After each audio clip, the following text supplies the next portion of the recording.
बोला, अगोदर नाव सांगा आणि नेमकी काय भूमिका आहे मी यतीन शाह, जिल्हा चिटणीस म्हणून माझ्यावर जबाबदारी आहे। आज जे धरणे आंदोलन या ठिकाणी भारतीय जनता पक्षाच्या वतीने करण्यात येत आहे, या मागील एक प्रामाणिक उद्देश असा आहे की पक्षश्रेष्ठींना कार्यकर्त्यांच्या भावना कळायला पाहिजे। जे पक्षश्रेष्ठी आज निर्णय घेते की काही लोकांना प्रवेश द्यायचा, पण ते लोक कसले आहेत,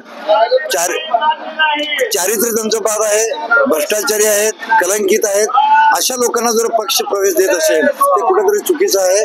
त्या निष्ठावंत कार्यकर्त्याच्या मनाला फार वेदना त्या ठिकाणी होत आहेत। म्हणून माझी पक्षश्रेष्ठीला हात जोडून विनंती आहे की त्यांनी अशा भ्रष्टाचारी कलंकित लोकांना या ठिकाणी प्रवेश देऊ नये। नाव घ्या, कोणाला विरोध करताय? नाव घेण्यापेक्षा त्यांचं कलंकित नेत्याचं नाव मी स्वतःच्या माझ्या तोंडून घेऊन माझं तोंड कलंकित करून घेणार नाही।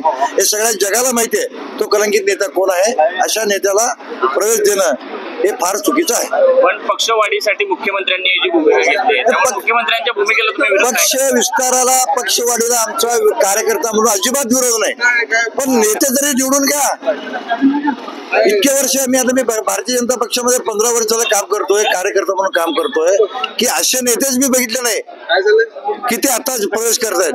कलंकित आणि भ्रष्टाचारी नेत्यांना अजिबात प्रवेश देऊ नये आणि पक्षाची प्रतिमा मलिन करू नये, हा प्रामाणिक उद्देश आमच्या सगळ्या निष्ठावंत कार्यकर्त्यांचा आहे। ते पक्षश्रेष्ठींनी लक्षात घ्यावं।